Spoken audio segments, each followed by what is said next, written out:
Hi, this is Chris and welcome to Winemaker TV. If you like wine, you like mead, you like cider, you want to learn how to make it for yourself, this is the place for you. If you are new here, please hit that subscribe button and the bell notification so you'll know every time I come out with a new wine and a new video. Today we'll be making a beer style mead, so stay tuned.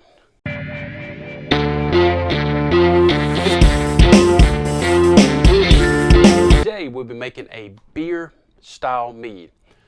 Usually when I make a mead, I use 3 pounds of honey per gallon of water. A simple mead is 3 things: water, mead, water, yeast, honey.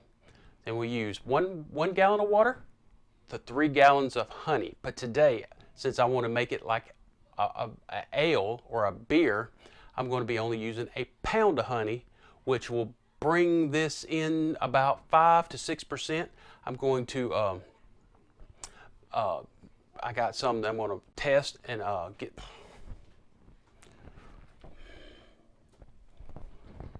Today we'll be making a beer style mead. What is that, you say? Usually a simple mead is 3 things: honey, water, yeast. And I usually put 3 pounds of honey per gallon of water when I make a mead. But today I'm going to be making a not as strong mead. I'm going to go use 1 pound of honey per gallon of water, and I'm going to be throwing some hops in there. Today I'll be using a citra hop. So let's go over what we'll need. First go around, I had a little trouble with the mic, so it didn't pick up what I said. So I'll just go over what you need. You need 1 gallon of water. You'll need 1 pound of honey.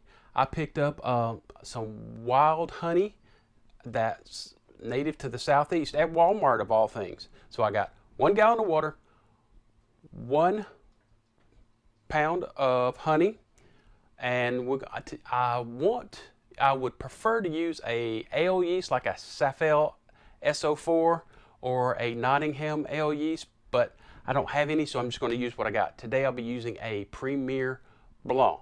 So let's get started.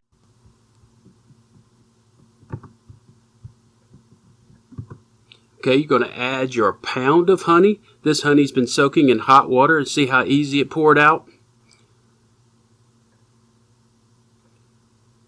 Then we're going to got our tea kettle warming up. See how it left a little bit behind. We're going to put a little bit of warm water in that.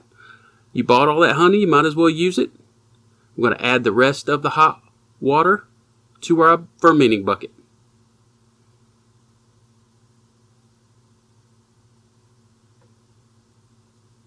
Always keep your tops. We're going to add the top to it and shake it up so we can get the rest of that honey out of it.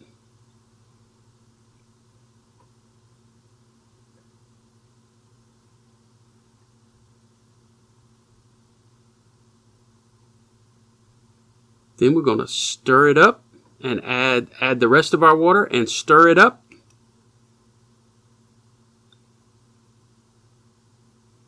Adding the cold water to it will help it cool down to room temperature. We're going to stir this up, and we'll be right back.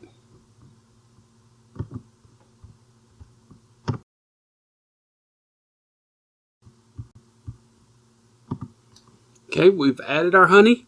It has cooled down to room temperature. We've stirred it in good. Now it's time to pitch the yeast. Today I'm just using a Premier Blanc, and I just sprinkle it in. You could do the starter, but I used to do it, and I don't anymore, and they all work out fine. I've done it a few times, so if I can eliminate a step, I will. Now add the hops. This is a citra hop. It smells like grapefruit. So if this works out really well, I'm going to be experimenting with other types of hops. So we'll just add that in, and while I have it in the cheesecloth, those pellets, even though it's in pellet form, it will break apart and create a mess. So I like to keep them in the cheesecloth to help keep them contained. So that's it. We'll be back to wrap things up.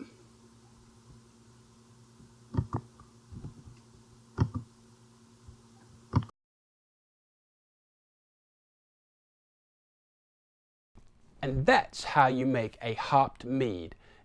Fermentation should start in a day or two and last up to 7 to 10 days. You'll know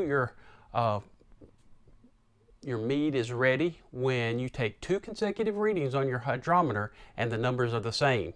Fermentation has stopped. Then you can go ahead and bottle it. We're going to be serving this sparkling. So I'm going to prime each bottle. When it gets to that time, prime each bottle with a teaspoon of sugar.